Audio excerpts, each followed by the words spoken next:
My name is Demetrius, and I'm with the American Friends Service Committee Michigan Criminal Justice Program. You've heard from each of our panelists tonight, from Jocelyn, Jamal, and Teresa, as they shared their own personal experience under the oppressive brutality of the prison industrial complex system. Stories of dehumanization, demoralization, inadequate healthcare treatment, and trauma-inducing events. If you are angry right now, you are right to be, and you are not alone.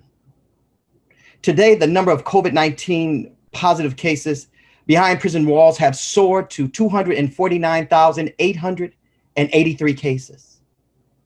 And there is over 163,000 in recovery, and unfortunately, there's over 1,600 deaths, which many could have been easily avoided by a simple act of mercy. So yeah, you should be angry.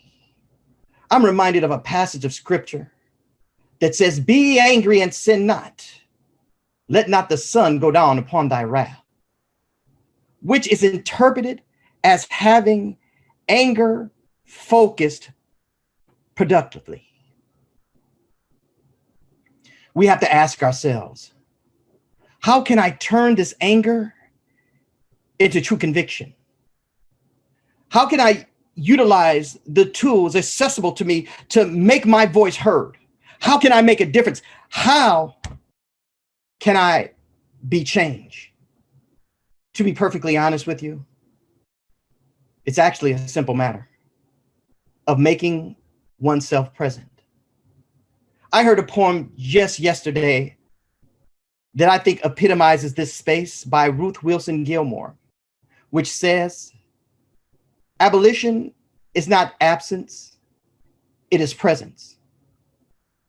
What the world will become already exists in fragments and pieces, experiments and possibilities.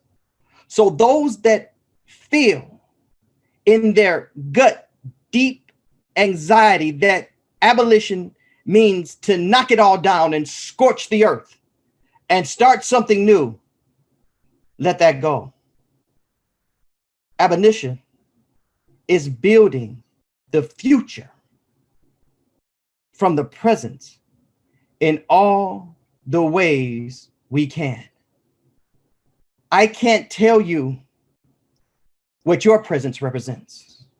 I can't define what your fragments and pieces you individually have to bring into place, nor can I tell you what experiments and possibilities you must personally pursue.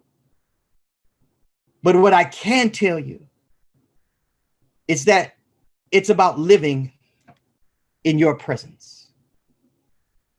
And in presence, it's not about being safe, comfortable, or attempting to create a utopia. It's about having courage, leaning into the good, the bad, and even the ugly. The true commitment of oneself by your ways, your means, and your abilities for equity. And honestly, if leaning into equity work isn't beating you down at times and making you feel like quitting and throwing in the towel, then you ain't doing it right. Equity ain't easy, but it's worth fighting for as a reflection of our humanity.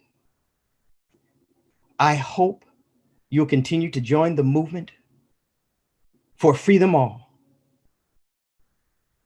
by joining some of our continued actions this week. We still are having card writings and phone zaps. Please go to afsc.org/freethemall to find out how to continue the fight. This is your call for action. Thank you.